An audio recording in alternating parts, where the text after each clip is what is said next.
మనం last week రాజ్య సువార్త అని అనే టాపిక్ స్టార్ట్ చేసుకున్నాము. Gospel of the Kingdom. ఆహ్, అందులో అందులో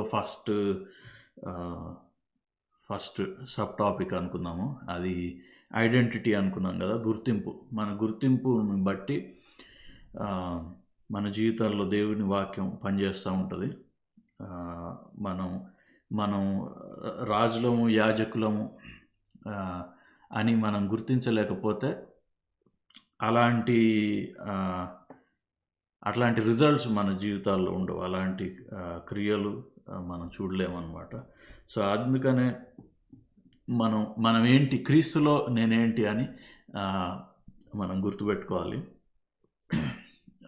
ఇంకా కొన్ని విషయాలు మనం నేర్చుకుందాం వాక్యంలో. ముందుగా మనం అపోస్తుల కార్యాలు 1వ అధ్యాయం 3-8 వచనాలు, ఆ తర్వాత మత్తయి సువార్త 24వ అధ్యాయం 14వ వచనం. అపోస్తుల కార్యాలు 1వ అధ్యాయం 3-8వ వచనం వరకు, తర్వాత మత్తయి సువార్త 24వ అధ్యాయం 14వ వచనం. ఆయన శ్రమ పడిన తర్వాత 40 దినముల వరకు వారికి అగపడుచు దేవుని రాజ్య విషయములను గూర్చి బోధించుచు అనేక ప్రమాణములను చూపి వారికి తను తాను సజీవునిగా కనపరుచుకొనెను.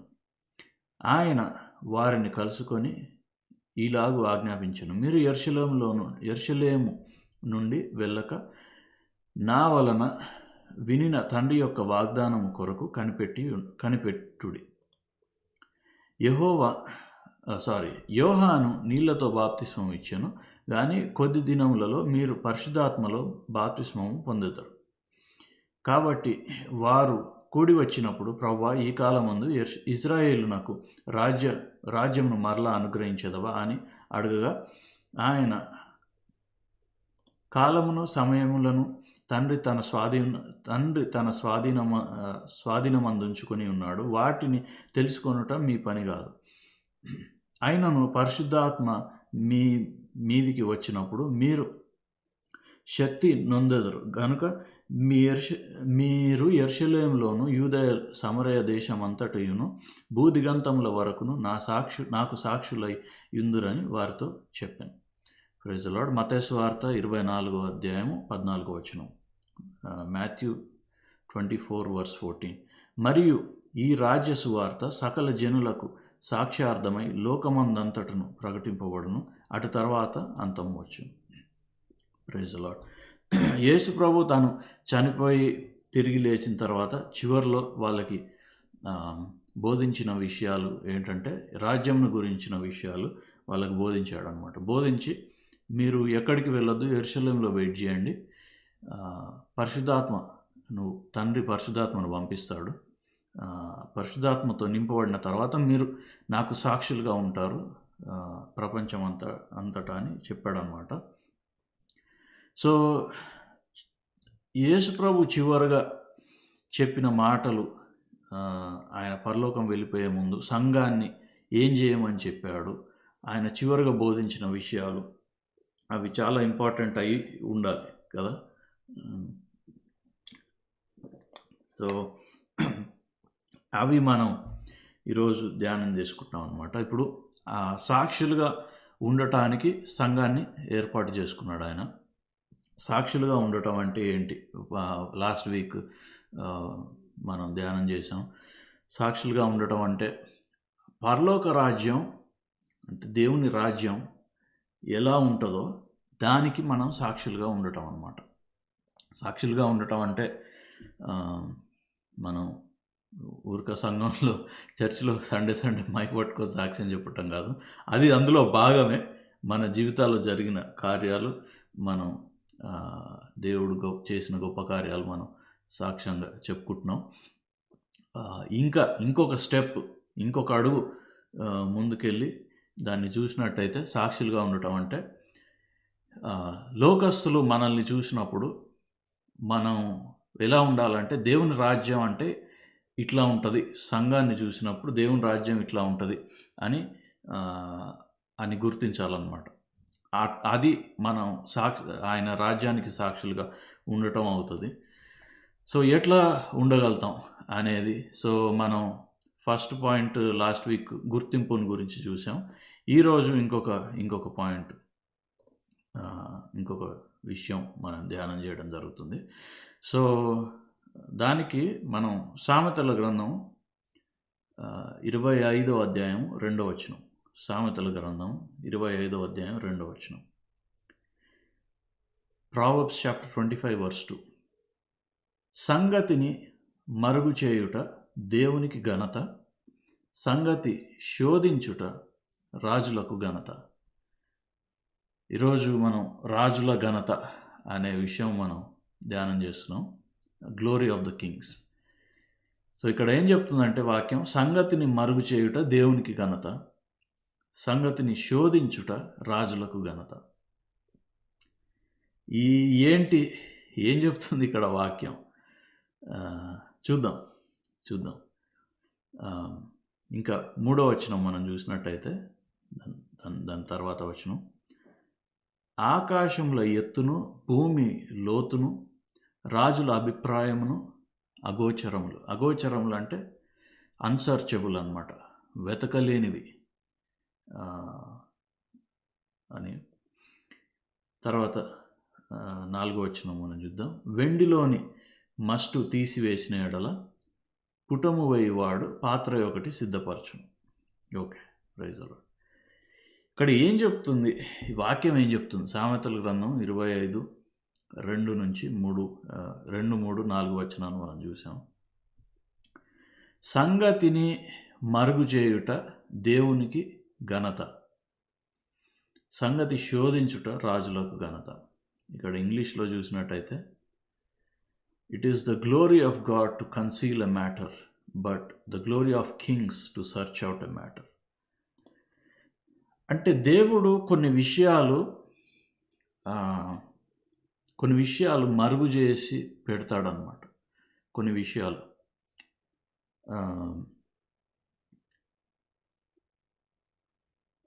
లోకంలో కానీ మన జీవితంలో కానీ కొన్ని సంగతులు అర్థం కాకుండా ఉంటాయి. ఎవరికి అర్థం కావు, ఏంటో అట్లా జరుగుతుంది అంతే అని అనుకుంటూ ఉంటాం. దేవుని యొక్క ఘనత ఏంటంటే కొన్ని విషయాలు మరుగు చేసి పెడతాడు, సీక్రెట్గా పెడతాడు. అవి ఎందుకు అంటే, ఇక్కడ ఏం చెప్తుంది వాక్యం, రాజులు దాన్ని శోధించడం అంటే ఏంటి? వెతకటం అన్నమాట. రాజులు దాన్ని వెతికి ఆ సంగతిని దాన్ని బయటికి తీస్తారనమాట. దేవుడు కొన్ని విషయాలు గుప్తంగా, సీక్రెట్గా కొన్ని విషయాలు మరుగు చేసి పెడతాడు. దాన్ని వెతికి బయటికి తీయటం రాజులకు ఘనత. దేవునికి ఘనత ఏమో దాన్ని మరుగు చేసి పెట్టడం, రాజుల ఘనత ఏమో దాన్ని వెతికి బయటికి తీయటం అనమాట. ఇక్కడ రాజులు ఎవరంటే మనం అన్నమాట. మనం రాజులం. ఇది దేవుడు ఎందుకు ఇట్లా మరుగు చేసి ఎందుకు పెడతాడు అని అంటే, ఈ మరుగు చేసి పెట్టేది ఏంటంటే దేవుని జ్ఞానం అన్నమాట. దేవుడు మన కోసం సిద్ధపరిచిన జ్ఞానము ఆయన సీక్రెట్గా పెడతాడు. ఎందుకు అలా సీక్రెట్గా పెడతాడంటే, ఆ జ్ఞానము అందరికీ యాక్సెస్ ఉండదు. అది ఈ లోకం అంతటికి యాక్సెస్ ఉండదు ఆ జ్ఞానానికి. అది కేవలం దేవుని బిడ్డలకే దాని యొక్క యాక్సెస్ ఉంటుంది అన్నమాట. ఎవరు పడితే వాళ్ళు దాంట్లో ఆ జ్ఞానాన్ని పొందుకోలేరు. దేవుని బిడ్డలకే యాక్సెస్ ఉంటుంది. సో ఇక్కడ దేవుని బిడ్డలు అన్నప్పుడు, దేవుని బిడ్డలు అంటే రాజులకే యాక్సెస్ ఉంటుంది అన్నమాట. అది వాక్యం చెప్తుంది ఇక్కడ. రాజుల ఘనత సంగతిని శోధించడం అన్నమాట. అంటే దాన్ని వెతికి దాన్ని బయటికి తీయటం. సో ఎక్కడ మరుగుపరిచాడు దేవుడు? ఎక్కడి నుంచి వెతికి బయటికి తీయాలి? ఇది ఏం మరుగుపరిచాడు? ఎలాంటి జ్ఞానం మరుగుపరిచాడు? అది ఈరోజు మనం కొన్ని విషయాలు మనం చూడబోతున్నాం. అయితే ఇక్కడ నేను ఇంగ్లీష్ కూడా యాడ్ చేస్తున్నా. Praise the Lord. ఇక్కడ 3వ వచనంలో ఆకాశంలో ఎత్తును భూమి లోతును రాజుల అభిప్రాయమును అగోచరములు. అగోచరములు అంటే వెతకలేని, అన్సర్చబుల్ అనమాట. ఇక్కడ ఇంగ్లీష్లో ఏం చెప్తుందంటే వాక్యం, as the heavens for height and the earth for depth, so the heart of kings is unsearchable. రాజుల అభిప్రాయాలు అంటే హార్ట్ ఆఫ్ ద కింగ్స్ అని వాక్యం చెప్తుందన్నమాట. రాజుల హృదయం అంటే ఇప్పుడు మనం దేవుని బిడ్డలం, మనందరం రాజులం అని మనం గుర్తించాలి. మన హృదయ అభిప్రాయాలు అగోచరములు అంటే వెతకలేనివి. పైననేమో రాజులు వెతికి బయటికి తీస్తారు, అది రాజులకు ఘనత అని ఉంది. ఇక్కడ 3వ వచనంలోనే వెతకలేనివి అంటే ఈ యొక్క సంగతి, దేవుడు సంగతిని మరుగు చేశాడు అని వాక్యం చెప్తుంది కదా. ఆయన ఘనత ఏంటంటే ఆ యొక్క ఏదైతే సంగతి మరుగు చేశాడో అది ఎక్కడ ఉంటుందంట, రాజుల హృదయాల్లో ఉంటుంది, మన హృదయంలో ఉంటుంది. అంటే ఇక్కడ పాత నిబంధనలో హృదయం అనేది అంటే మనం న్యూ టెస్టిమెంట్లో దాని కొత్త నిబంధనలో దాన్ని చూసుకున్నట్లయితే ఆత్మ సంగతులు అన్నమాట. ఇప్పుడు మనిషి 3 భాగాలు మనిషి: శరీరము, ప్రాణము, ఆత్మ. శరీరం అంటే మనకు తెలుసు కదా, మన బయటికి కనిపించేది మన బాడీ, మన ఆర్గన్స్, అవయవాలు, మన బాడీ పార్ట్స్, ఇదంతా శరీరం. ప్రాణం అంటే మన మనసు అన్నమాట. మన ఆలోచనలు, మన మనసు, మన నేచర్, మన ఇమోషన్స్, మన ఫీలింగ్స్, ఇవన్నీ ప్రాణం అన్నమాట. తర్వాత ఆత్మ మనం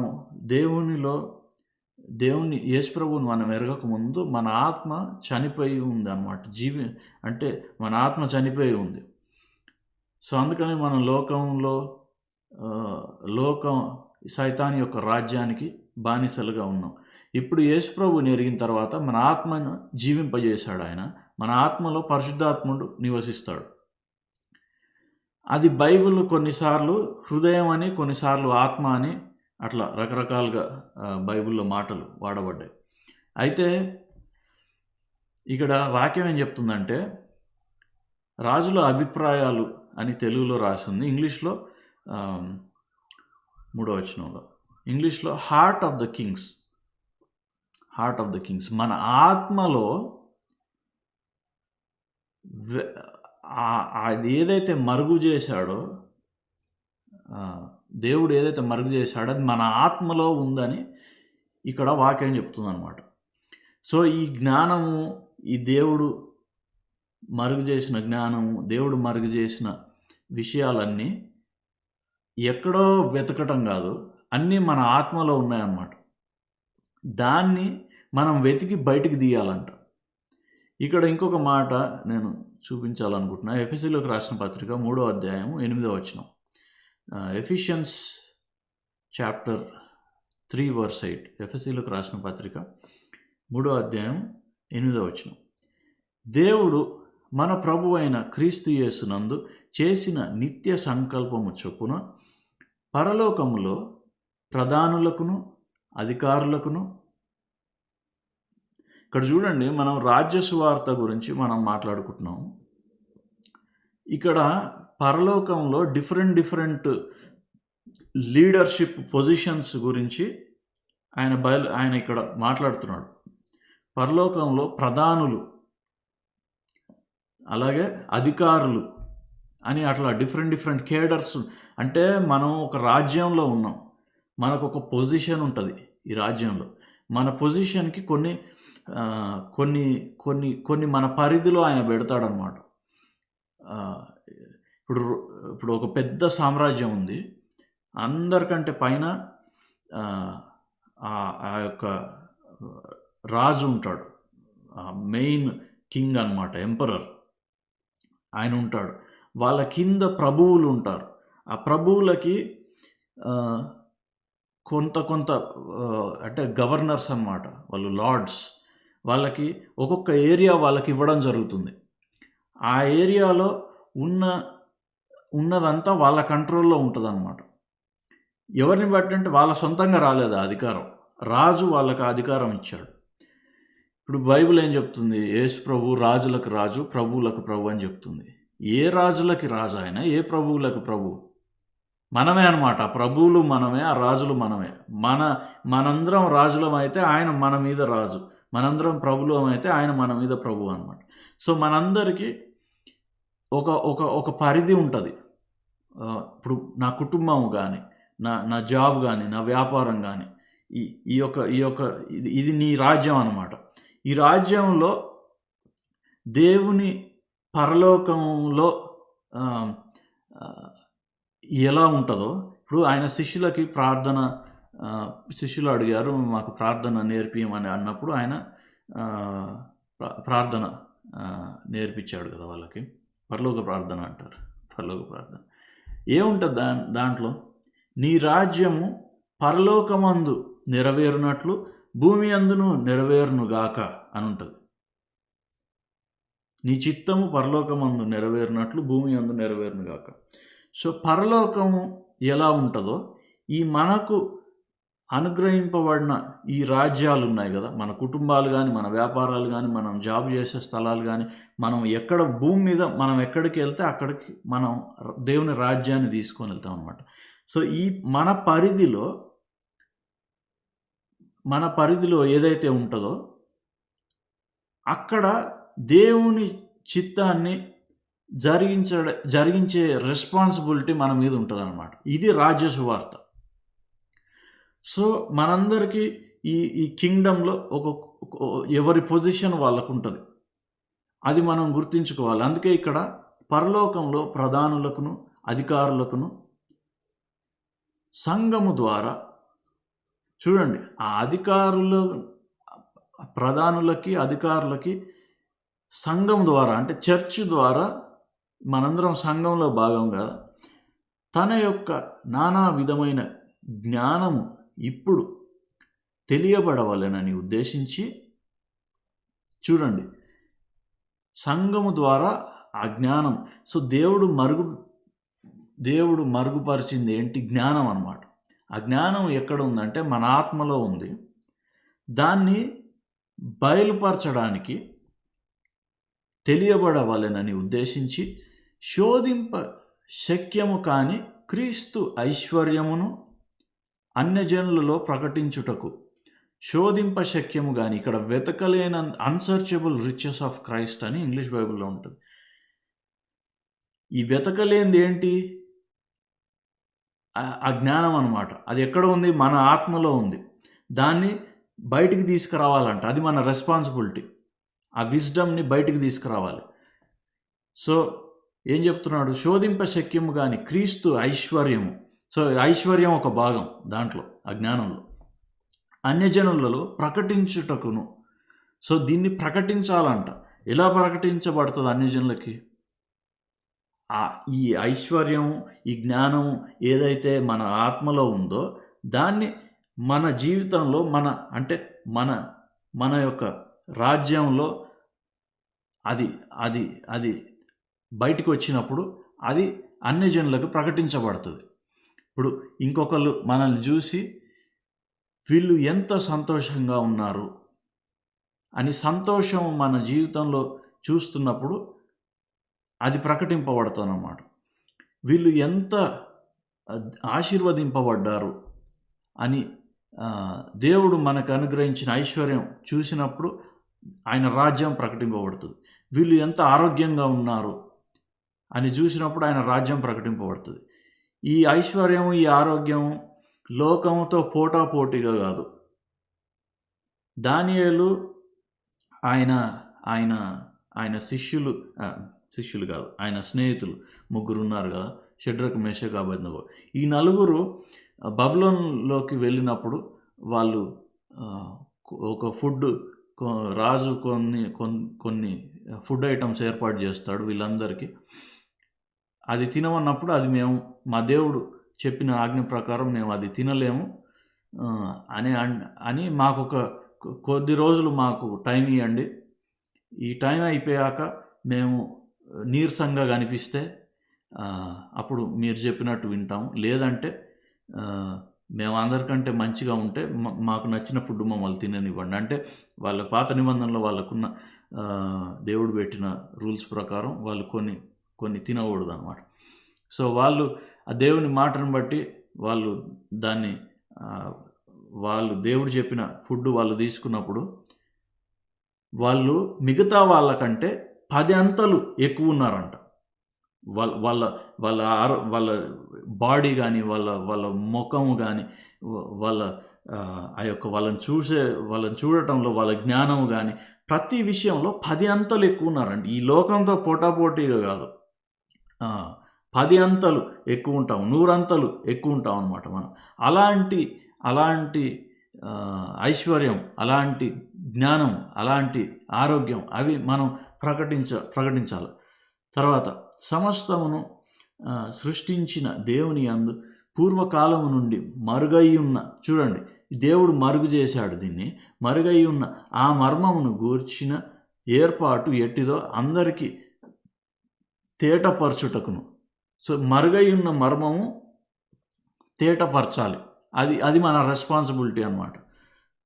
పరిశుద్ధులందరిలో అత్యల్పుడునైన నాకు ఈ కృప అనుగ్రహింపబడింది. పౌలు ఆ సంగతి చెప్తున్నాడు. సో ఇప్పుడు మళ్ళీ మనం సామెతల గ్రంథం 25వ అధ్యాయం 2వ వచనం మనం వెళ్తే, సంగతి మరుగు చేయుట దేవునికి ఘనత, సంగతిని శోధించుట రాజులకు ఘనత. సో ఇప్పుడు మనకి మన ఘనత ఏంటంటే మన రెస్పాన్సిబిలిటీ కూడా కాదు, ఇది మన గ్లోరీ అన్నమాట. మన మహిమ ఎలా కనిపిస్తుంది, మన యొక్క మహిమని ఎలా చూస్తారు లోకంలో ఉన్నవాళ్ళు అంటే, మనం దేవుడి మరుగు చేసిన దాన్ని, మన ఆత్మలో మరుగు చేసిన దాన్ని బయటికి తీసుకొని రావాలి. సో అర్థమైంది అనుకుంటున్నాను అందరికీ. సో ఇప్పుడు ఇది ఏం మరుగుపరిచాడు, ఎలాంటి విషయాలు మరుగుపరిచాడు, కొన్ని విషయాలు మనం ఎట్లా దాన్ని బయటికి తీసుకొస్తాం. సో కొన్ని విషయాలు మనం చూద్దాం. సో ముందుగా అదే 25వ అధ్యాయం ప్రావర్బ్స్ చాప్టర్ 25 4వ వచనం మనం చూస్తే వర్స్ 4లో,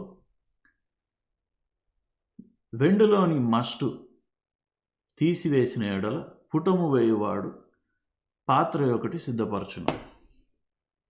వెండి కానీ బంగారము కానీ ఇలాంటివి భూమి లోపల ఉంటాయి కదా, దాన్ని బయటికి తీస్తారు, దాన్ని తవ్వి వెతికి బయటికి తీస్తారు. బయటికి తీసిన తర్వాత అది ఏమవుతుందంటే ఆ మట్టి చుట్టూ ఉన్న మట్టి వేరే పదార్థాలతో అది కలిసి దానికి మస్టు పడుతుంది. అంటే ఇంకొక కెమికల్ రియాక్షన్గా ఫామ్ అయ్యి ఇంకొక కాంపౌండ్ లాగా తయారవుతుంది దాని చుట్టూ. ఇప్పుడు దాంట్లో నుంచి వెండిని బయటికి తీయాలంటే ఏం చేయాలి?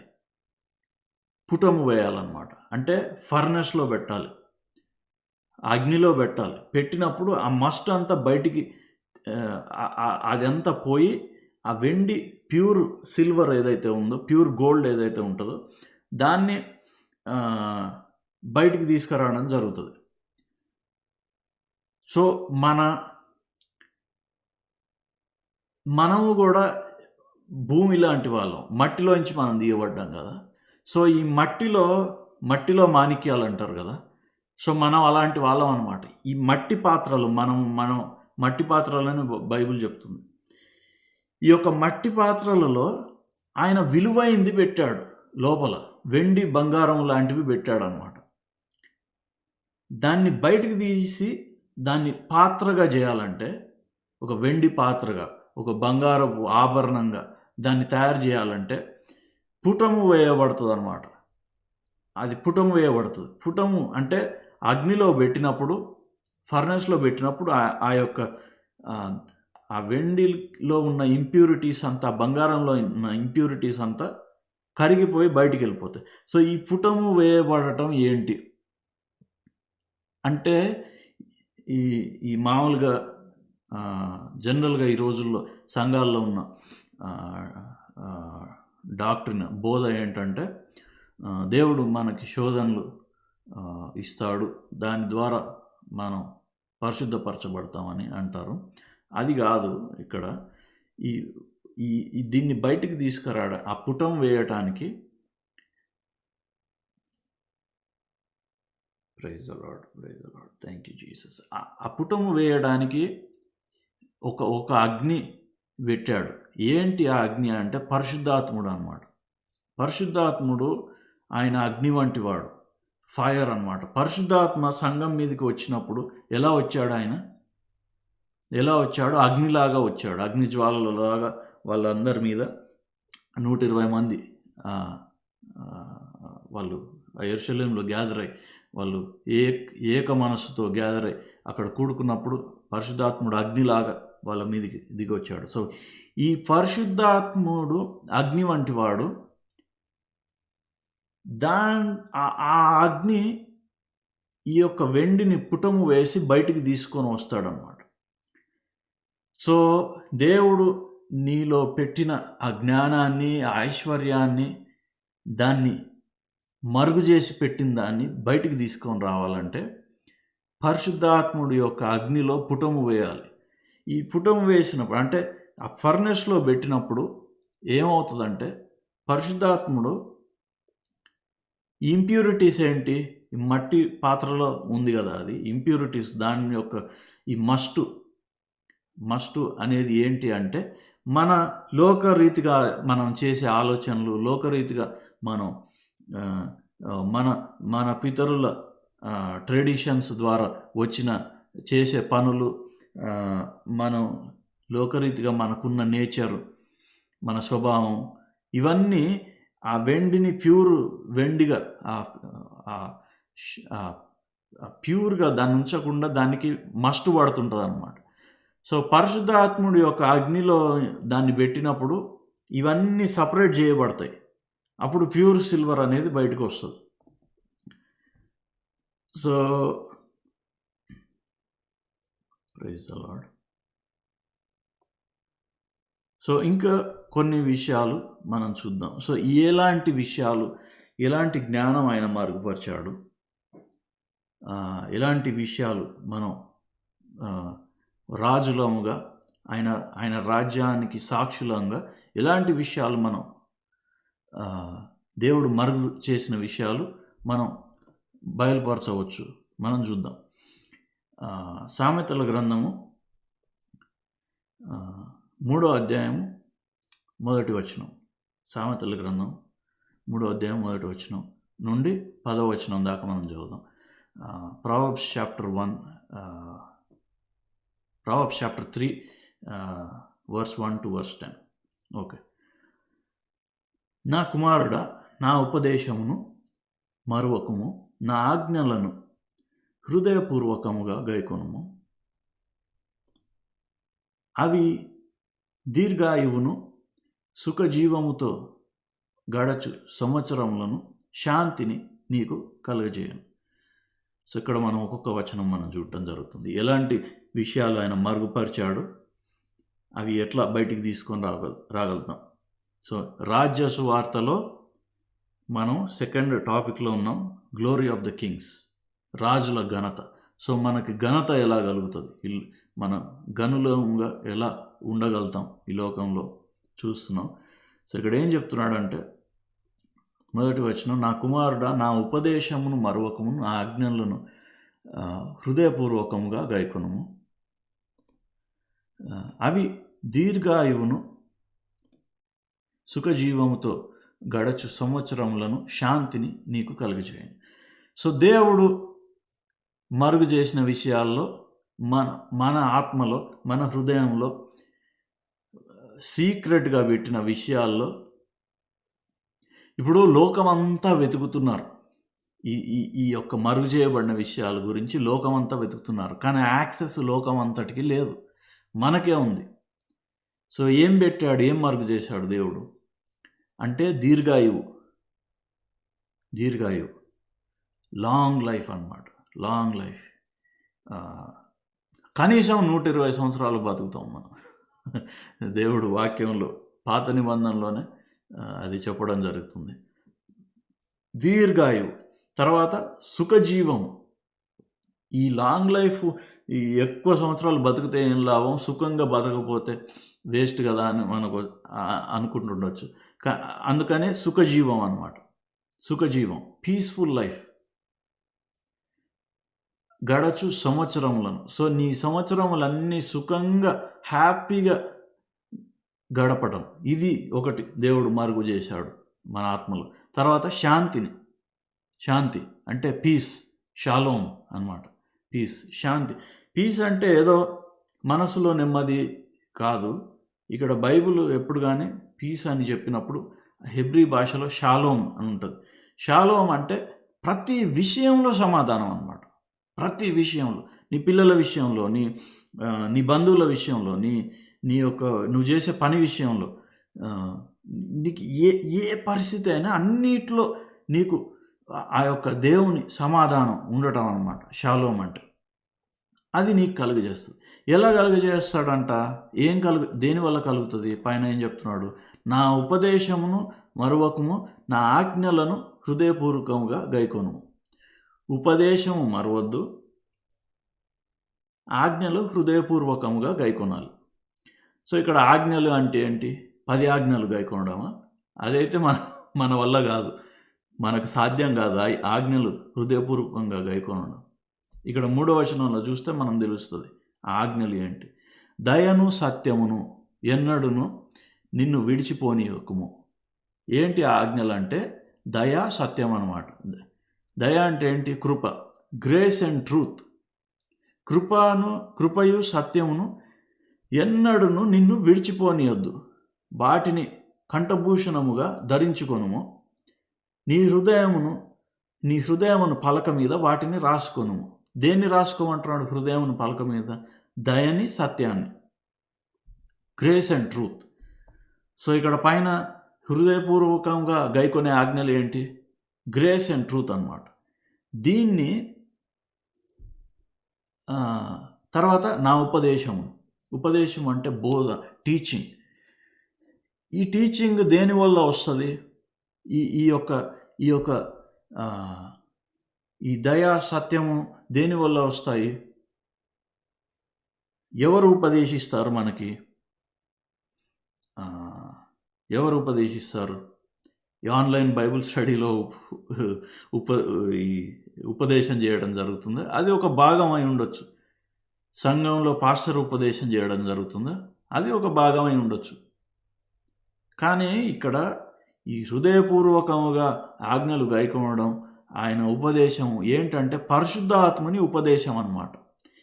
ఏదైతే మనం సత్యము, కృపా సత్యములను గురించి మనం వారం వారం వింటా ఉన్నామో, వాక్యం ద్వారా మనం నేర్చుకుంటా ఉన్నామో, దాన్ని విడిచిపెట్టకుండా హృదయం అనే పలక మీద రాసుకోవాలంట. ఎవరు రాస్తారు హృదయం అనే పలక మీద? పరిశుద్ధాత్ముడు రాస్తాడు. ఈ పరిశుద్ధాత్ముడితో సహవాసం మనం కలిగి ఉన్నట్లయితే, ఆయన ఈ మరుగు చేయబడిన విషయాలు ఇప్పుడు మనం చూసాం. దీర్ఘాయువు అంటే లాంగ్ లైఫ్, హ్యాపీ ఇయర్స్, తర్వాత పీస్ అన్నమాట. ఇవన్నీ ఇంగ్లీష్లో మనం చూద్దాం ఒకసారి. For the length of days and long life and peace they will add to you. So ఇవన్నీ ఆయన మరుగు చేసి పెట్టాడు. ఎట్లా కలుగుతాయంటే ఆయన ఉపదేశంని మరచిపోకుండా ఉంచుకుంటే. మరువకము అంటే మనం మర్చిపోతాం అన్నమాట. ఈ మర్చిపోవడం అనేది మస్టు పట్టడం, ఈ వెండికి మస్టు పట్టడం. దేవుడు నన్ను ప్రేమిస్తున్నాడు అనే సంగతి మనం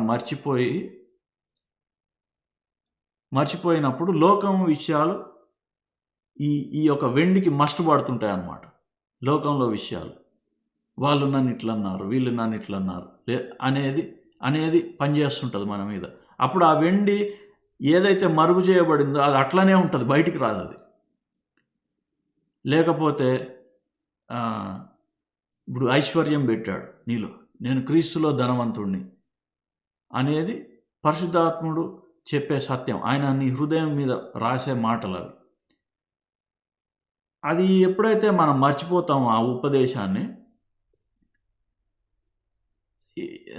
ఏం పని చేస్తుంటాయి మన మీద అంటే, నీ దగ్గర డబ్బులు లేవు, నీకు రేపు ఈ అవసరత తీరడానికి నీ దగ్గర డబ్బులు లేవు, లేకపోతే నీ పిల్లలకి నువ్వేం చేయలేదు, లేకపోతే నా కుటుంబాన్ని నన్ను పోషించుకోవడానికి నాకు సరిపోవట్లేదు, ఇలాంటివి నీ మీద పనిచేస్తుంటాయి అన్నమాట. అప్పుడు ఏదైతే ఈ యొక్క శ్రేష్టమైన వెండి బంగారం ఏదైతే ఆయన లోపల పెట్టాడో అది బయటికి రాకుండా మస్ట్ పడుతుంటుంది అన్నమాట దానికి. ఇది అందుకే నా ఉపదేశమును మరువకము. ఈ మరువద్దు అంటే ఏంటి? ఎట్లా మనం లోకంలోకి సంఘంలో మాటలు వింటున్నప్పుడు బాగానే ఉంటుంది, ఇట్లా వాక్యం వింటున్నప్పుడు బాగానే ఉంటుంది, కానీ ఒకసారి బయటికి వెళ్ళంగానే మళ్ళీ మర్చిపోతూ ఉంటాం. ఈ మర్చిపోకుండా ఉండటం కోసం మనకి పరిశుద్ధాత్ముడిని ఇచ్చాడనమాట. ఆయన అగ్ని లాంటి వాడు. ప్రతి నిమిషం మన దేవుడు దహించు అగ్ని అయి ఉన్నాడు అని చెప్పి బైబిల్ సెలవిస్తుంది. ఆయనతో సహవాసంలో ఉంటే, పరిశుద్ధాత్ముడితో నువ్వు సహవాసంలో ఉంటే ప్రతి నిమిషము ఆయన అగ్నిలో పుటం వేస్తూ ఉంటాడు. నువ్వు వినే ప్రతి మాట, నువ్వు చేసే ప్రతి పని ఆయన అగ్నిలో పుటం వేస్తూ ఉంటాడు అన్నమాట. ఆయన ప్యూరిఫై చేస్తూ ఉంటాడు. అంటే ఆయన జ్ఞాపకం ఈ జ్ఞాపకం చేసే పని పరిశుద్ధాత్ముడిది అనమాట, నీది కాదు. నీ పని ఓన్లీ ఏంటంటే ఆయనతో సహవాసంలో ఉండటం. సహవాసంలో ఎలా ఉంటావు నువ్వు? భాషల్లో మాట్లాడటం ఒకటి, తర్వాత మామూలుగా కూడా ఆయనతో మాట్లాడవచ్చు. నువ్వు ప్రభువా ఇదిగో ఈరోజు నాకు ఈ ఫలానా విషయం ఉంది, ఈరోజు ఈ పని ఉంది, దీంట్లో నాకు సహాయం చేయి అని చెప్తే ఆయన మాట్లాడుతూ ఉంటాడు నీతోటి. నీకు ఆయన మాట్లాడేది అర్థం కానప్పుడు నువ్వు భాషల్లో మాట్లాడాలి. భాషల్లో మాట్లాడినప్పుడు అప్పుడు నీకు ఆ యొక్క లోకం యొక్క మస్ట్ అంతా తీసేసి దాన్ని ప్యూరిఫై చేస్తూ ఉంటాడు. అప్పుడు నీకు అది బయటపడే అవకాశం నీకు ఉంటుంది అన్నమాట. తర్వాత ప్రైజ్ ది లార్డ్. ఇప్పుడు యేసు ప్రభువు కూడా చెప్పాడు కదా, ఈ పరిశుద్ధాత్ముడు ఏం చేస్తాడు? ఆయన సొంతంగా ఏది చెప్పాడు, నేను మీతో చెప్పిన మాటలు మీకు జ్ఞాపకం చేస్తాడు అనేది చెప్పాడు. అది పరిశుద్ధాత్ముడి మినిస్ట్రీ అన్నమాట. సో అది ఈ యొక్క రాజుల యొక్క ఘనత, అంటే మన యొక్క ఘనత పరిశుద్ధాత్ముడు లేకుండా ఈ లోకానికి నువ్వు వెల్లడి చేయలేవు. ఎప్పుడు కానీ పరిశుద్ధాత్ముడితో సహవాసం చాలా ఇంపార్టెంట్ అన్నమాట. సో ఇంకా మనం చూద్దాం, ఇంకా ఏం విషయాలు ఇక్కడ. 3వ వచనం, దయను సత్యమును ఎన్నడను నిన్ను విడిచిపోనీయకము, వాటిని కంఠభూషణముగా ధరించుకొనుము, నీ హృదయమును పలక మీద వాటిని రాసుకొనుము. 4వ వచనం, అప్పుడు దేవుని యందును మనుషుల యందును క్షమించాలండి అప్పుడు దేవుని దృష్టి అందును మనుషుల దృష్టి అందును నీవు దయనుంది మంచివాడవని అనిపించుకొందువు.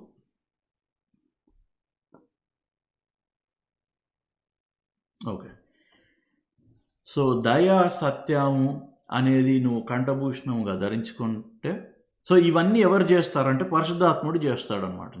నువ్వు విన్న వాక్యం నీకు జ్ఞాపకం చేస్తుంటాడు. నువ్వెవరువో నీ యొక్క గుర్తింపుని నీకు జ్ఞాపకం చేస్తూ ఉంటాడు. నీలో ఎలాంటి ఐశ్వర్యం ఉంది, ఎలాంటి జ్ఞానం ఆయన మరుగు చేశాడు, అది జ్ఞాపకం చేస్తూ ఉంటాడు. సో ఇది ఎప్పుడైతే నువ్వు నిత్యము దాన్ని పట్టుకొని ఉంటావో అప్పుడు దేవుని దృష్టి అందును మానవుల దృష్టి అందును నీవు దయనుంది మంచివాడవని అనిపించుకుందువు. మంచివాడు అంటే మంచి పనులు చేస్తే, మంచిగా మాట్లాడితే మంచివాడు అనిపించుకుంటామా, లేదంటే ఎట్లా మంచి వాళ్ళం అని అనిపించుకుంటాం?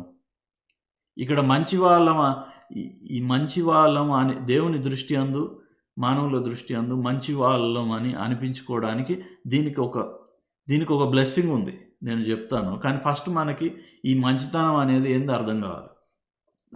పలాని పలాని వాళ్ళు చాలా మంచివాళ్ళు, వాళ్ళు చాలా మంచివాళ్ళు, ఎవరిని ఏమనరు. లేదంటే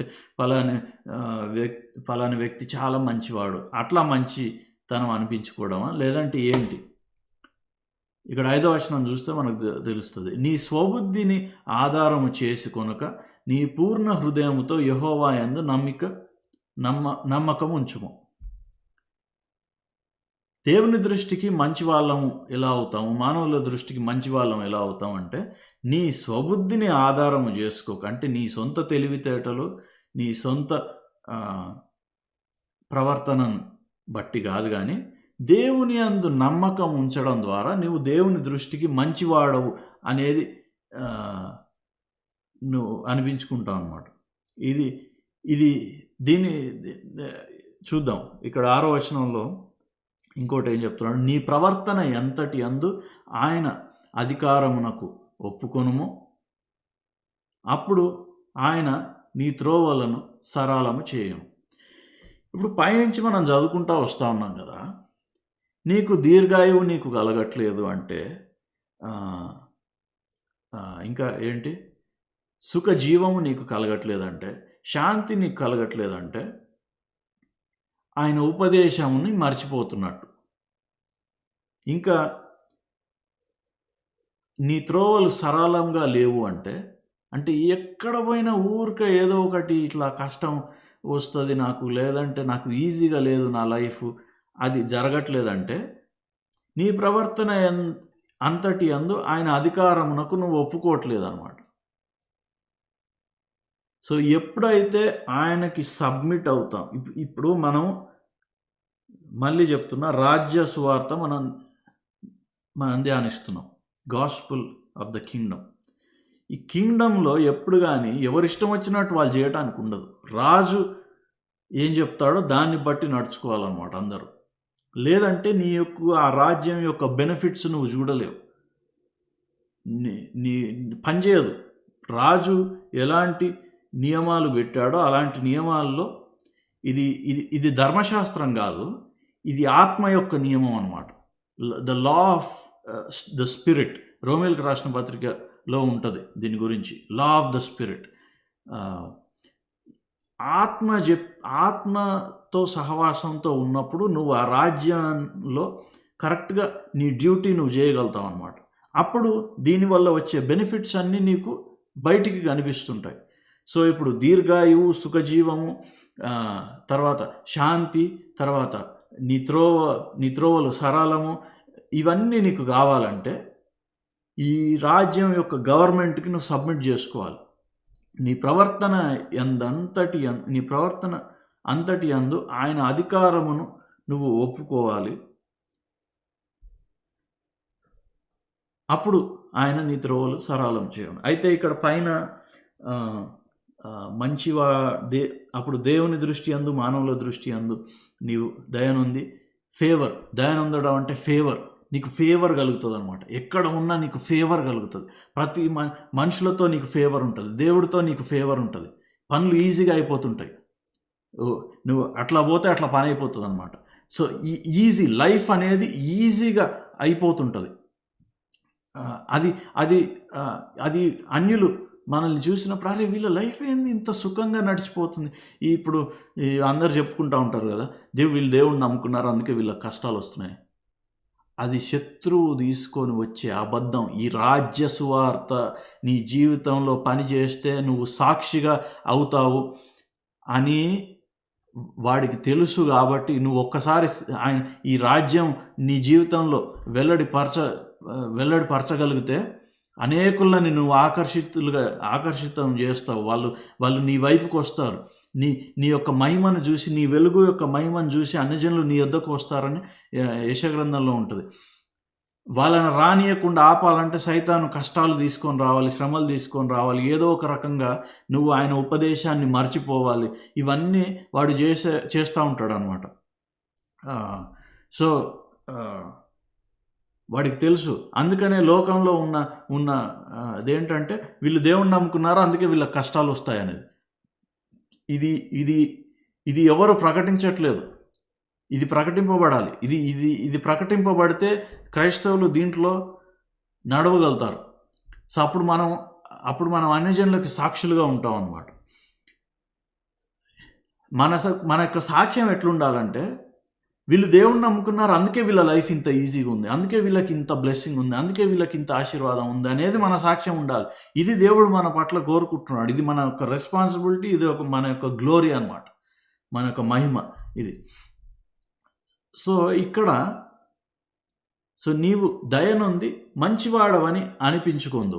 సో ఈ మంచివాడు దేవుని దృష్టి అందు, మనుషుల దృష్టి అందు దయనుందటం, దానివల్ల మంచివాడు అనిపించుకోవడం, దీనికి కొన్ని బెనిఫిట్స్ ఉన్నాయి. ఏంటో నేను చెప్తా. సో దీనివల్ల మనం ఏ విషయాలు బయటికి తీసుకురాగలుగుతాం మన ఆత్మలోంచి. ప్రసంగి, ఎక్లీజియాస్టిస్, ప్రసంగి గ్రంథము, బుక్ ఆఫ్ ఎక్లీజియాస్టిస్ 2వ అధ్యాయం 26వ వచనం, chapter 2 verse 26. Praise the Lord, praise the Lord. Hallelujah. Sundar పిన్ని ప్రైజ్ ద లార్డ్, లూసి పిన్ని ప్రైజ్ ద లార్డ్, అల్ఫోన్స్ అమ్మమ్మ praise the Lord, daddy praise the Lord, Lillathamma praise the Lord, చిన్న బ్రెడ్ అన్న yes, 10 times blessing, holy fire yes, hallelujah. So ప్రసంగి గ్రంథము 2వ అధ్యాయం 26వ వచనం, ఎక్లీజియాస్టిస్ చాప్టర్ 2 వర్స్ 26. ఇక్కడ ఏం చెప్తుంది వాక్యం? ఏలే అనగా దైవ దృష్టికి మంచివాడుగా. ఇక్కడ చూడండి, ఇంతకుముందు అదేగా మనం చూసింది సామెతలు 3వ అధ్యాయంలో, దైవ దృష్టికి మంచివాడుగా ఉంటే ఏమవుతుందో ఇప్పుడు మనకు తెలుస్తుంది అన్నమాట. ఏలైనగా దైవ దృష్టికి మంచివాడుగా నుండు వానికి దేవుడు ఏమిస్తాడు? జ్ఞానమును, తెలివిని, ఆనందమును అనుగ్రహించును. నీకు విజ్డమ్ ఇస్తాడు, నాలెడ్జ్ ఇస్తాడు, హ్యాపీనెస్ ఇస్తాడు, జాయ్. దైవ దృష్టికి మంచివాడుగా అంటే మళ్ళీ చెప్తున్నా, ఇది సొంత మనం చేసే మన ప్రవర్తనను బట్టి, లేదంటే మన మాటల్ని బట్టి, దానివల్ల మంచి వాళ్ళం కాదు. మనం జ్ఞాపకం పెట్టుకోవాలి. పరిశుద్ధాత్ముడితో సహవాసంలో ఉన్నప్పుడు ఆయన ఉపదేశాన్ని నిత్యం ఆయన మనకి జ్ఞాపకం చేస్తూ ఉంటాడు. ఇది మనం ఈ ప్రాసెస్లో మనం ఉన్నప్పుడు అప్పుడు దైవ దృష్టికి మంచి వాళ్ళంగా మనం కనిపిస్తాం అన్నమాట. సో అప్పుడు ఏం జరుగుతుంది అనేది ఇక్కడ వాక్యం చెప్తుంది. అలా ఉండువానికి దేవుడు జ్ఞానమును, తెలివిని, ఆనందమును అనుగ్రహించు. సో నీకు జ్ఞానము, తెలివి, ఆనందము దేవుని నుండి నీకు అనుగ్రహింపబడతాయి. తర్వాత అయితే దైవ దృష్టికి ఇష్టుడగు వాని కిచ్చుటకై, మళ్ళీ ఇంకా దైవ దృష్టికి ఇష్టుడగు వానికి ఇచ్చుటకై ప్రయాసపడి పోగు చేయు పనిని ఆయన పాపాత్ములకి నిర్ణయించెను. సో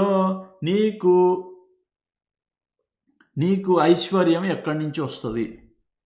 నీకు ఐశ్వర్యం ఎక్కడి నుంచి వస్తుంది? ఏం చెప్తున్నాడంటే, పరిశుద్ధాత్ముడితో నీకు సహవాసం ఉంటే ఆయన నీకు నిత్యము ఉపదేశము, ఆయన నీకు మర్చిపోనివ్వకుండా ఆయనకి నువ్వు ఈల్డ్ చేసుకుంటే, అంటే ఆయనకి నువ్వు పర్మిషన్ ఇస్తే, నువ్వు ఆయనతో సహవాసంలో ఉన్నప్పుడు ఆ బోధ, దయను, సత్యము అనే బోధ నీకు నిత్యము ఆయన మర్చిపోకుండా జ్ఞాపకం చేస్తూ ఉంటాడు అనమాట.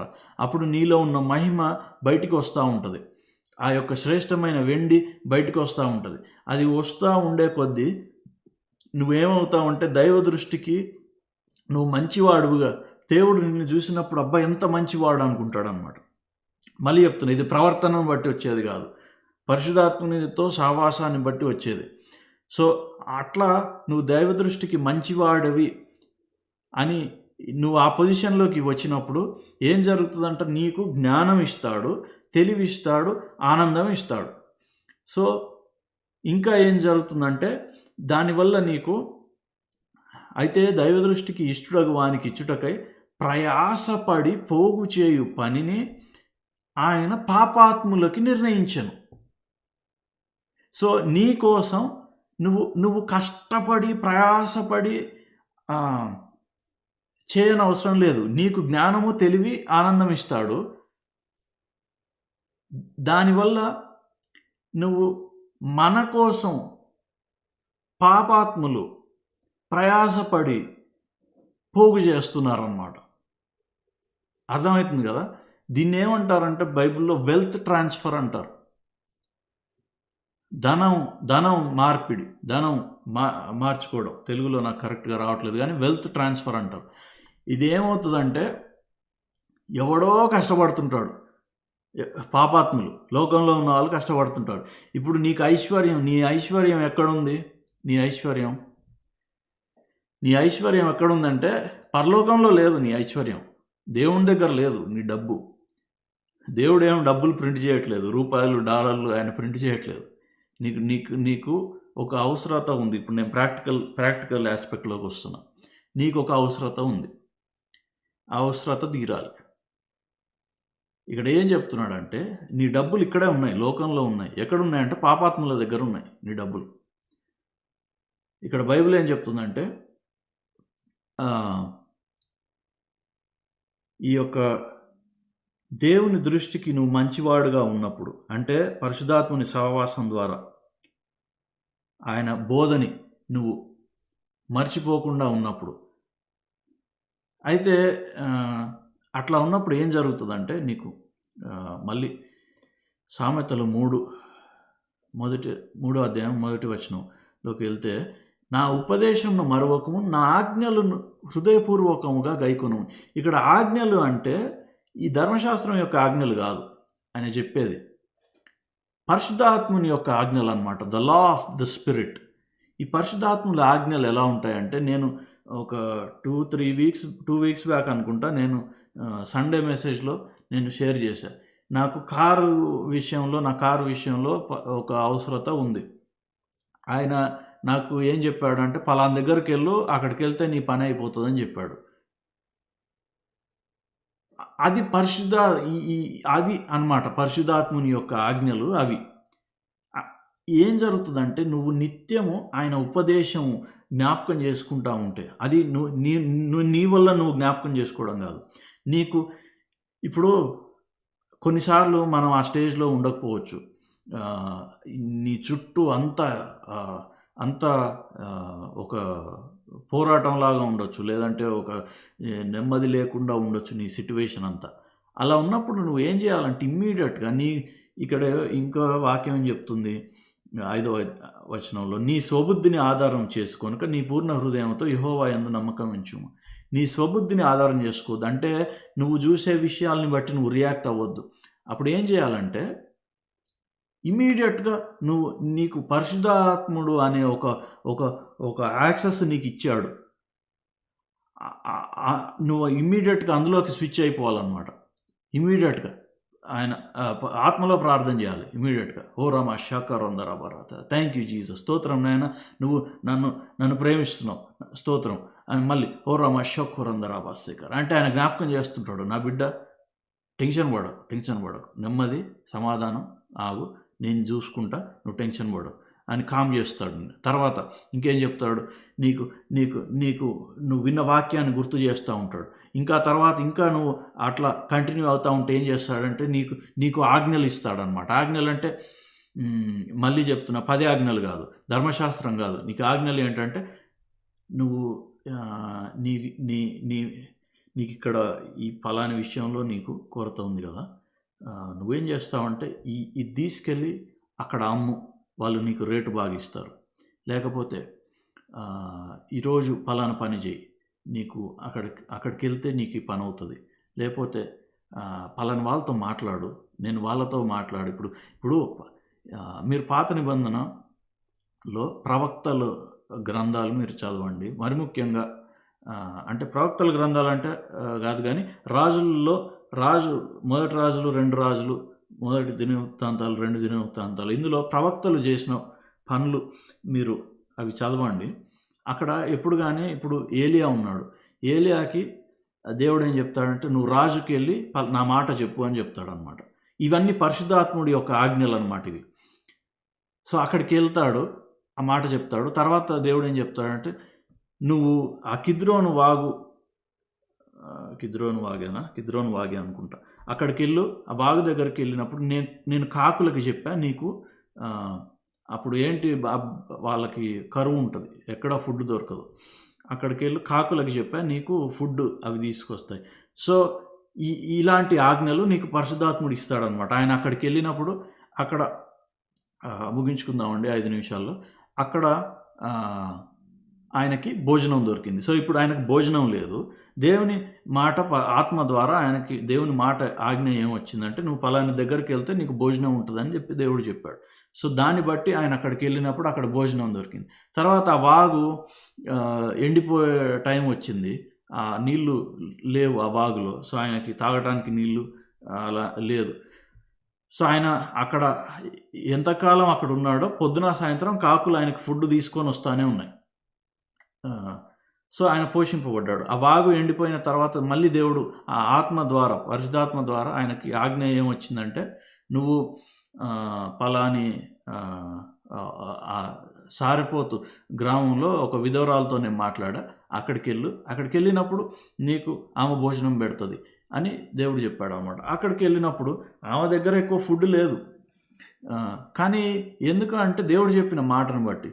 సో ఆమెతో ఏలియా చెప్తాడు, లేదు నువ్వు నాకు రొట్టె చేయి ముందు అని చెప్పినప్పుడు ఆమె చేసినప్పుడు తర్వాత ఇంకా పిండి, కొంచెం పిండినే దేవుడు మళ్ళీ ఏ రోజుకి ఆ రోజు ఆయన ఆ పిండి యొక్క గిన్నెలో ఆయన ఫిల్ చేస్తూ వచ్చాడనమాట. అట్లా దాదాపు 3 సంవత్సరాలు ఆయన పోషింపబడతాడు ఆమె దగ్గర. సో ఇట్లా ఇప్పుడు అట్లాగే మన ఎలీషా దగ్గరికి ఒక విధవరాలు వస్తుంది, నాకు అప్పులు ఉన్నాయి, అప్పుల వాళ్ళు వచ్చి నా పిల్లల్ని బానిసలుగా చేసుకొని పోవటానికి వస్తున్నారు, నువ్వు ఏదన్నా చెయ్యి అన్నప్పుడు ఎలీషా దేవుని ఆత్మ ద్వారా ఒక మాట చెప్తాడు ఆమెకి, నువ్వు వెళ్ళి అది నీ దగ్గర ఏముంది అని అడిగినప్పుడు నూనె ఉందంటది. వెళ్ళి గిన్నెలు తెచ్చుకో, పక్కన ఇండ్లలోకి వెళ్ళి గిన్నెలు తెచ్చుకో, ఆ గిన్నెల్లో నూనె పోసినప్పుడు ఆమె వెళ్ళి చేసినప్పుడు ఆ గిన్నెలన్నీ నూనెతో నింటుంది. ఆమె దగ్గర ఉన్నది కొంచెమైనా దేవుడు దాన్ని మల్టిప్లై చేశాడు అన్నమాట, అవన్నీ నిండిపోతాయి. తర్వాత వెళ్ళి ఆయనకి చెప్తే, ఇప్పుడు ఏం చేయాలి అని అంటే, ఇవన్నీ నువ్వు అమ్ముకుంటే నీకు అప్పు తీర్చుకోవచ్చు, నీ మిగతా జీవితం అంతా నువ్వు దాని మీద వచ్చిన లాభంతో నువ్వు గడిపేయచ్చు. సో ఒక్క రోజులో ఆమెకి 24 గంటల్లో ఆమె అప్పు తీరింది. అప్పు తీరటమే కాకుండా ఆమె మిగతా జీవితానికి సరిపడేంత డబ్బు వచ్చింది. సో ఇప్పుడు నేను మళ్ళీ సో ఇలాంటి ఆజ్ఞలు ఆయన ఇస్తాడు, ఉపదేశం ఇస్తాడు, తర్వాత ఆజ్ఞలు ఇస్తాడు. ఓకే, అది గుర్తుపెట్టుకోవాలి. ఇప్పుడు ప్రసంగి మళ్ళీ మనం 2వ అధ్యాయం 26వ వచనంలోకి మనం వస్తున్నాం. ఎక్లీజియాస్టిస్ చాప్టర్ 2 వర్స్ 26. ఇక్కడ ఏంటి, ఏలైనగా దైవ దృష్టికి మంచివాడుగా నుండు వానికి దేవుడు జ్ఞానము, తెలివి, ఆనందము. సో ఈ జ్ఞానము, తెలివి, ఆనందం ఏంటంటే ఈ యొక్క పరిశుద్ధాత్మ ద్వారా ఇప్పుడు ఏలియాకి, ఎలీషాకి దేవుడు మాట్లాడాడు చూడండి, అది జ్ఞానము, తెలివి అన్నమాట. అందులో ఆనందం కూడా ఉంటుంది. అరే ఇంతే కదా దేవుడు, ఇదే కదా మనకు చెప్పేది, ఈ కార్యం నాకు ఇట్లా ఫుల్ఫిల్ అవుతుంది అనే సంతోషం ఉంటుంది. అది నీకు ఇస్తాడు. అయితే ఇప్పుడు ఆ విధవరాలకి అప్పు ఉన్న విధవరాలు ఉంది కదా, ఆమెకి డబ్బులు అవసరం ఉన్నాయి. ఎక్కడ ఉంది డబ్బు? ఇప్పుడు ఆమె డబ్బు ఎక్కడ ఉంది? దేవుడి దగ్గర ఉందా డబ్బు? లేదు. ఆమె డబ్బు ఎక్కడ ఉందంటే, నూనె అమ్మింది కదా, నూనె ఎక్కడైతే అమ్మింది కదా, ఆ అమ్మిన వాళ్ళ దగ్గర ఉంది డబ్బు. ఆ డబ్బు వాళ్ళు ఎట్లా వచ్చింది? వాళ్ళకి ప్రయాసపడి పొద్దున రాత్రి కష్టపడి చేసుకుంటే ఆ డబ్బు వచ్చింది వాళ్ళకి. వాళ్ళు పోగు చేశారు, ప్రయాసపడి పోగు చేశారు. ఈమెకి నూనె ఎక్కడి నుంచి వచ్చింది? నూనె ఏమన్నా కష్టపడితే వచ్చిందా ఈమెకి? లేదు. దేవుని ఆజ్ఞ, దేవుడు ఇచ్చిన జ్ఞానము, ఆత్మను బట్టి వచ్చిన జ్ఞానము ఎప్పుడైతే దాన్ని బట్టి ఆమె నడుచుకుందో నూనె వచ్చేసిందనమాట. సో ఈ నూనె తీసుకెళ్ళి అక్కడ ఇచ్చినప్పుడు వాళ్ళు ప్రయాసపడి కష్టపడి చేసుకున్న డబ్బంతా ఈమెకు వచ్చేసింది. అర్థమవుతుంది కదా. సో ఇది తీసుకెళ్ళి ఆమె అప్పులు కట్టేసుకుంది. మిగతా జీవితం అంతా ఆమెకి సరిపోయింది. ఆమె పిల్లలకి సరిపోయే అంత అని ఉంటుంది. 2 రాజుల గ్రంథం 4వ అధ్యాయం మీరు తర్వాత చదువుకోండి. ఆమె పిల్లలకి, అంటే ఆమెకే కాకుండా ఆమె ఇంకెన్ని సంవత్సరాలు బతికింది, 20 సంవత్సరాలు బతికిందో 30 సంవత్సరాలు ఆమె ఏజ్ ఏందో మనకు తెలియదు. ఆమె అయిపోయాక ఆమె పిల్లలకి సరిపోయే అంత ఆస్తి ఆమె ఒక్క 24 గంటల్లో సమకూర్చుకుంది. సో ఇప్పుడు నీ ఆస్తి, నీకు ఐశ్వర్యం, నీ కుటుంబాన్ని పోషించుకునే యొక్క డబ్బులు ఇవన్నీ ఎక్కడున్నాయి? లోకంలో ఉన్నాయి, పాపాత్ముల దగ్గర. ఇప్పుడు దేవుడు నీకేం చేస్తాడంటే పరిశుద్ధాత్మ యొక్క సహవాసం ద్వారా నీకు జ్ఞానము, తెలివి, ఆనందం ఇస్తాడు. నీకు ఆయన పరిశుద్ధాత్మను, ఆయన యొక్క ఉపదేశం ఇస్తాడు, ఆయన ఆజ్ఞలు ఇస్తాడు. దాన్ని బట్టి నువ్వేం చేస్తావంటే ఒక చిన్న పని, ఇప్పుడు ఆమె ఏం చేసింది, గిన్నెలు తెచ్చుకొని నూనె పోసింది, అదేమన్నా పెద్ద పని? సో అంత సింపుల్గా నీకు ఒక ఇన్స్ట్రక్షన్ ఇస్తాడు అనమాట. ఇవన్నీ ఇప్పుడు మనం మాట్లాడుకుంటున్నామే, ఇలాంటివన్నీ దేవుడు మరుగుపరిచాడు. అది ఆయన ఘనత. మన ఘనత ఏంటంటే, రాజులుగా మన ఘనత ఏంటంటే దాన్ని బయటికి తీయటం మన ఘనత అనమాట. సో ఇవన్నీ ఎక్కడున్నాయి? మన ఆత్మలోనే ఉన్నాయి.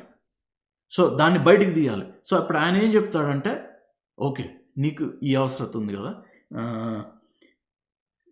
నీ ఇంట్లో ఫలానిది ఉందేమో, నువ్వు అది అమ్మొచ్చేమో చూడు. నీకు ఆలోచనలు వస్తుంటాయి అన్నమాట. నీకు కొత్తగా ఆలోచనలు వస్తుంటాయి పరిశుద్ధాత్మ ద్వారా. లేదంటే పలానా చోటుకి వెళ్ళు, లేదంటే ఇప్పుడు నువ్వు జాబ్ కోసం వెతుకుతున్నావు అనుకో, ఫలానా వాళ్ళతో నువ్వు మాట్లాడు, వాళ్ళకి ఫోన్ చేయి. లేదంటే ఇది మళ్ళీ లోకరీతిగా కాదు, మళ్ళీ చెప్తున్నా. ఇప్పుడు జాబ్ కోసం వెతుకుతున్నావు అనుకోండి, ఒక 100 మందికి ఫోన్ చేసి నేను జాబ్ కోసం చూస్తున్నాను, అది కాదు. అందులో నీకు ప్రయాసపడటము, భారము, ఇది ఒక టెన్షన్ అవన్నీ ఉంటాయి. అట్లా కాదు. దేవుడు నీకు కరెక్ట్గా చెప్తాడనమాట. నువ్వు ఏ టైంలో, కరెక్ట్ టైంలో, కరెక్ట్ ప్లేస్లో ఉండేటట్టు చేస్తాడు నువ్వు పరిశుద్ధాత్ముడు సహవాసంలో ఉంటే. ఈ ప్రాసెస్లో నీకు ఊరిక వాళ్ళేమన్నారు, వీళ్ళేమన్నారు, ఇవన్నీ కాదండి. ఇవన్నీ ఆ స్టేజ్ దాటిపోయినాం ఆల్రెడీ. ఆ స్టేజ్ అయిపోయింది. ఓకే, ఇవన్నీ సీక్రెట్స్ అనమాట. మనం ఒక రాజ్యాన్ని ఎట్లా ఏలాలి. ఇప్పుడు రాజ్యంలో ఉంటారు, వాళ్ళని పోషించే రెస్పాన్సిబిలిటీ వాళ్ళదా, రాజుది. సో నీ పరిస్థితులు మార్చే రెస్పాన్సిబిలిటీ ఎవరిది? నీ కుటుంబాన్ని చూసుకునే రెస్పాన్సిబిలిటీ ఎవరిది? నీదనమాట. దేవుడు నిన్ను అక్కడ పెట్టాడు.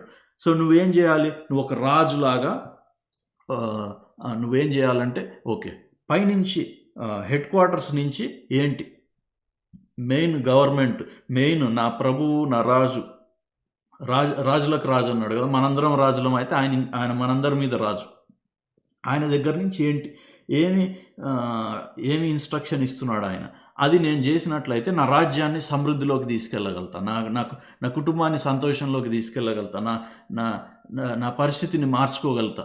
సో ఇది నేను ఎలా చేయాలి అనేది నువ్వు ఎప్పుడు అట్లా నువ్వు పనిచేయాలన్నమాట.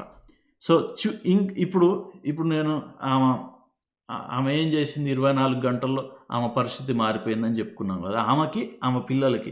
సో చివరిగా ఇంకొక వచనం నేను చూపిస్తున్నా. సామెతల గ్రంథం 13వ అధ్యాయం 22వ వచనం. సామెతల గ్రంథం 13వ అధ్యాయం 22వ వచనం. ఇక్కడ ఏం చెప్తుంది వాక్యము? మంచివాడు గురించి. ఈ మంచి వాళ్ళం ఎట్లా అవుతాం? ఇందాక మనం మాట్లాడుకున్నాం. సో మంచివాడు తన పిల్లలకు పిల్లలను ఆస్తికర్తలుగా చేయను. సో ఇప్పుడు ఆమె పిల్లలకి ఆస్తి వచ్చిందా లేదా? ఈరోజు అప్పు ఉంది, పిల్లలు బానిసత్వంలోకి వెళ్ళారు. దాంట్లో నుంచి ఒక్క రోజులో పిల్లలని ఆస్తికర్తలుగా చేసిందా లేదా? ఎట్లా చేయగలిగింది? ప్రవక్త దగ్గరికి వెళ్ళిందనమాట. ఈరోజు ప్రవక్త దగ్గరికి వెళ్ళక్కర్లేదు, నీ దగ్గరే ప్రవక్త ఉన్నాడు, నీ దగ్గరే పరిశుద్ధాత్ముడు ఉన్నాడు.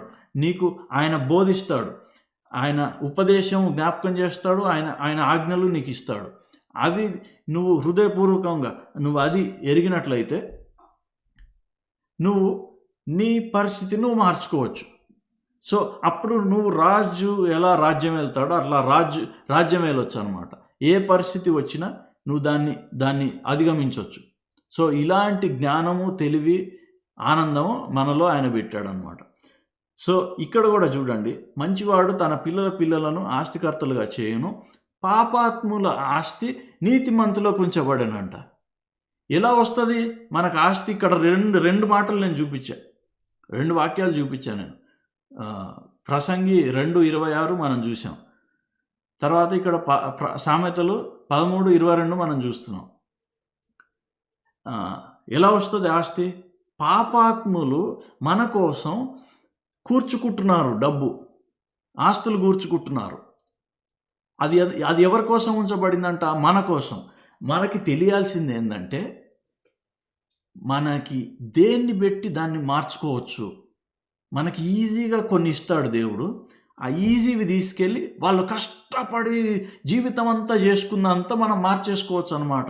ఇప్పుడు ఆమె నూనె ఎలా అయితే దేవుడు ఆమెకి ఇచ్చాడో, ఆ నూనె తీసుకెళ్ళి వాళ్ళ వాళ్ళ వాళ్ళ జీవితం అంతా శ్రమ పడిందంతా ఈమె తీసేసుకుంది. సో అట్లా మనకి ఇప్పుడు ఇంకొక ఎగ్జాంపుల్ నేను చెప్తా. ఇస్సాకు వాళ్ళకి కరువు ఉన్నప్పుడు ఆ దేశంలో వాళ్ళంతా ఐగుప్తుకి వెళ్తారు. దేవుడు ఏం చెప్తాడు ఆయనకి? నువ్వు ఇక్కడే ఉండు, నువ్వు ఐగుప్తుకి వెళ్ళొద్దు అని చెప్తాడు. చెప్పినప్పుడు ఆయనకి ఏం జరిగిందంటే, ఆ భూమి అంతా ఆయనదే అయిపోయింది. అక్కడ ఆయనకి ఇప్పుడు ఆయన ఇప్పుడు అన్ని డీటెయిల్గా అక్కడ రాయబడలేదు, కానీ ఏం జరుగుతుందో నేను చెప్తా. ఇప్పుడు వీళ్ళంతా వేరే దేశానికి వెళ్ళిపోతున్నారంటే ఇక్కడ ఆస్తులు అలాగే పెట్టుకొని వెళ్ళరు కదా. ఏం చేస్తారు? ఇక్కడ పంటలు పండట్లేదు, పాడు పండట్లేదు, ఈ భూమి పనికిరాదు, ఎండిపోయింది, కరువు వస్తుంది ఇక్కడ అంతా అని చెప్పి ఆ భూమి ఏం చేశారు? తక్కువకు అమ్మేసుకొని వెళ్ళిపోయారు. ఆ భూమిని ఎవరు కొనుక్కున్నారు? అక్కడే ఉన్నాడు కదా ఈయన కొనుక్కున్నాడు అనమాట. ఎట్లా వచ్చింది? తక్కువకు వచ్చింది. 1000 రూపాయలకు పోయేది 10 రూపాయలకు వచ్చింది అనమాట. దాన్ని కొని దాన్ని పెట్టుకున్నాడు. అప్పుడు ఏం చేశాడు? విత్తనం నాటాడు. దాంట్లో విత్తనం నాటాడు, 100 అంతలు ఫలం వచ్చింది ఆయనకి. దాన్ని ఏం చేసుకున్నాడు? మళ్ళీ అదంతా ఆయనే తిన్నాడు కదా, ఒక్కడెంత తింటాడండి?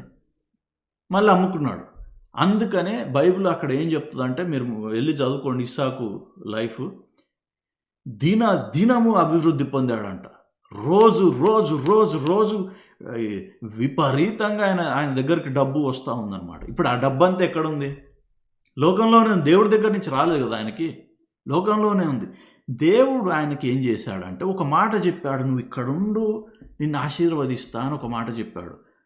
దాన్ని బట్టి ఏమైందంటే ఆయన ఆ పరిస్థితిని అడ్వాంటేజ్, అది ఎప్పుడు కానీ బయట లోకంలో ఇప్పుడు కరోనా వైరస్ వచ్చిందండి. కరోనా వైరస్ ఉంది. ఇప్పుడు బయట ఇప్పుడు చాలామందికి కంపెనీలు మూతపడ్డాయి, చాలా వ్యాపారాలు మూతపడ్డాయి. మూతపడినప్పుడు ఆ వ్యాపారాల్లో పనిచేసే వాళ్ళందరికీ ఉద్యోగాలు పోయినాయి. కానీ ఇంకొక సైడు ఏం జరుగుతుంది? ఈ పెద్ద కంపెనీలు, ఇప్పుడు అమెజాన్ ఉంది, అది ఇంకా నడుస్తూనే ఉంది. ఎందుకు? వాడిదంతా ఆన్లైన్ బిజినెస్ అనమాట. ఆన్లైన్లో ఆర్డర్ పెడితే ఇంటికి సామాన్లు వస్తాయి. కానీ ఇప్పుడు ఒక షాపు పెట్టుకున్న కూర్చున్నవాడికి ఏమవుతుంది? వాడు షాపు మూసేయాలి, కరోనా ఉందని చెప్తున్నారు వాడికి. సో ఇప్పుడు కొనుక్కునే వాళ్ళు ఉంటారు. కొనుక్కునే వాళ్ళు ఈ షాపు మూసేస్తుంది కదా, కానీ వాడు ఆ వస్తువు కొనుక్కోవడానికి ఎక్కడో ఒక దగ్గర కొనుక్కోవాలి కదా. అమెజాన్ ఓపెన్ ఉంది. సో అమెజాన్కి వెళ్ళి ఈ డబ్బు ఈ షాప్లోకి వెళ్ళాల్సింది అక్కడికి వెళ్తున్నాయి అనమాట. ఇప్పుడు డబ్బులు ఎక్కడికి పోతున్నాయి? ఈ యొక్క పెద్ద కంపెనీలకు వెళ్తున్నాయి. ఇప్పుడు ఫర్ ఎగ్జాంపుల్ నేను ఈ మధ్య కాదు కానీ కొంతకాలం నుంచి స్టాక్స్, షేర్ మార్కెట్, స్టాక్స్, దాని గురించి దేవుడు కొన్ని విషయాలు నాకు నేర్పిస్తూ వచ్చాడు. సో నేను ప్రాక్టికల్గా చెప్తున్నాను అనమాట. సో ఇప్పుడు ఏంటి అంటే, ఇప్పుడు డబ్బు ఎక్కడికి వెళ్తుంది? ఆ కంపెనీలు. ఇప్పుడు ఈ యొక్క కరోనా వైరస్ రాగానే ఏమైందంటే షేర్లు అన్నీ పడిపోయినాయి అనమాట. ఎందుకంటే అన్ని వ్యాపారాలు మూసుకొని పోయి ఏమవుతుందో అని అందరూ భయపడిపోయి ఆ షేర్లు అమ్ముకుంటున్నప్పుడు దాని యొక్క ప్రైజ్ పడిపోయింది అనమాట. ఇప్పుడు ఇస్సాకు ఎట్లయితే 10 రూపాయలు 1000 రూపాయలకు కొనుక్కోవాల్సింది 10 రూపాయలకు కొనుక్కున్నాడు. అప్పుడు ఏం చెప్తాడంటే దేవుడు, నువ్వు ఫలానా దగ్గర నువ్వు డబ్బులు పెట్టు, లేదంటే ఫలాంది నువ్వు ఇప్పుడు తెచ్చుకో, నీకు అది తర్వాత విలువ అవుతుంది అని దేవుడు అలాంటి జ్ఞానము సీక్రెట్గా, అంటే లోకము భయంతో వెళ్తుంటుంది, నువ్వు మాత్రం ఈ జ్ఞానం అంతా సీక్రెట్గా దేవుడు నీకు ఇస్తాడనమాట. అది పరిశుద్ధాత్ముడు ద్వారానే సాధ్యం అవుతుంది. మనం ఎన్ని ప్రార్థనలు చేసి ఎంత చేసినా కూడా ఈ యొక్క పరిశుద్ధాత్ముని సహవాసం నీకు చాలా ఇంపార్టెంట్ అనమాట. అది ఉన్నప్పుడు ఇదే సేమ్ ఇదే నీ యొక్క బాడీ విషయంలో కూడా నీకు పనిచేస్తుంది. ఆయనతో సహవాసంలో ఉంటే నీకు ఈరోజు నీకు ఏమన్నా కడుపు నొప్పిగా ఉందనుకోండి, లేదంటే మోకాళ్ళ నొప్పులు ఉన్నాయనుకోండి, లేదంటే ఇంకేదన్నా ఉందనుకోండి, ఏం చెప్తాడంటే సింపుల్గా, నువ్వు డాక్టర్లు ఎవరో ఇది పెద్ద నీకు లోకంలో జ్ఞానం ఉన్న వాళ్ళు చెప్పక్కర్లేదు, ఆయన నీకు సింపుల్గా చెప్తాడు. నువ్వు తినేటప్పుడు ఫలాంది తక్కువ తిను, ఫలాని పదార్థం ఎక్కువ తిను అని ఆయన నీకే తెలుస్తుంది అనమాట. ఆయన పరిశుద్ధాత్ముడు చెప్తాడు నీకు. అది చెప్పినప్పుడు నీకేమవుతుందంటే ఇమ్మీడియట్గా నీ యొక్క బాడీ దాన్ని ఓవర్కమ్ చేయి. ఎందుకంటే ఆయన మాటలు, ఆయన ఇచ్చే జ్ఞానం నువ్వు పాటిస్తావు కాబట్టి అప్పుడు నీకు అది పనిచేస్తుంటుంది. సో చివరిగా ఇంకొక 2 మాటలు చదివేసి నేను ముగిస్తున్నాను. ఇక్కడ ఇందాక సామెతలు 3-4 అధ్యాయం 10వ వచనం దాకా ఊరిక చదివి నేను ముగిస్తాను. అప్పుడు దేవుని దృష్టి అందును మానవుల దృష్టి అందును నీవు దయనుంది మంచివాడవని అనిపించుకుందువు. నీ స్వబుద్ధిని ఆధారం చేసుకోనుక నీ పూర్ణ హృదయంతో యెహోవా యందు నమ్మకముంచుము. నీ ప్రవర్తన అంతటి యందు ఆయన అధికారమును ఒప్పుకొనుము. అప్పుడు ఆయన నీ త్రోవలను సరాలము చేయును. నేను జ్ఞానిని కదా అని నీవు అనుకొనవద్దు. యెహోవా యందు భయభక్తులు కలిగి చెడుతనము విడిచిపెట్టును. చెడుతనం అంటే ఏంటి? ఇప్పుడు మనం పోయి ఎవరినో దొంగతనాలు చేసి అవన్నీ చేయకపోతుండొచ్చు. మనకి చెడుతనం అంటే ఏంటంటే ఆ మస్టు అనమాట. ఇందాక అనుకున్నాం కదా, ఈ లోకము తీసుకొని వచ్చే మస్టు, ఆ మట్టిలో ఉండే మస్టు అనమాట. దాన్ని ఎట్లా వదులుతాం? పరిశుద్ధాత్ముడితో సహవాసం ద్వారా అది ప్యూరిఫై చేయబడుతుంది. తర్వాత అప్పుడు నీ దేహమునకు ఆరోగ్యమును, ఇప్పుడు నేను చెప్పా చూడండి, మన బాడీలో హెల్త్ ఎలా తెచ్చుకుంటామంటే ఇవన్నీ అన్నమాట.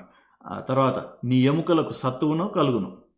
తర్వాత ఇంకా బెనిఫిట్స్ ఏంటి దీనివల్ల? నీ రాబడి అంతటిలో ప్రథమ ఫలమును నీ ఆస్తిలో భాగమును ఇచ్చి యెహోవాను ఘనపరచుము. తర్వాత అప్పుడు నీ కొట్లలో ధాన్యము సమృద్ధిగా నుండు, నీ గానుగలలో నుండి క్రొత్త ద్రాక్షారసము పైకి పొర్లి పారును. సో ఇవన్నీ అన్నమాట బెనిఫిట్స్.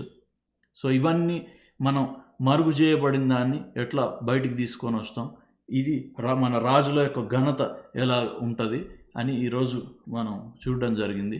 ఇట్లా ఇంకా చాలా విషయాలు ఉంటాయి బైబిల్లో. ఈరోజు నేను చాలా కొన్ని విషయాలు మనం చూసాం, కానీ ఇట్లా ధ్యానించుకుంటూ పోతూ ఉంటే చాలా విషయాలు ఉంటాయి బైబిల్లో. సో ఈ మాటలు జ్ఞాపకం పెట్టుకోండి. దీన్ని మళ్ళీ ధ్యానం చేస్తూ ఉండండి.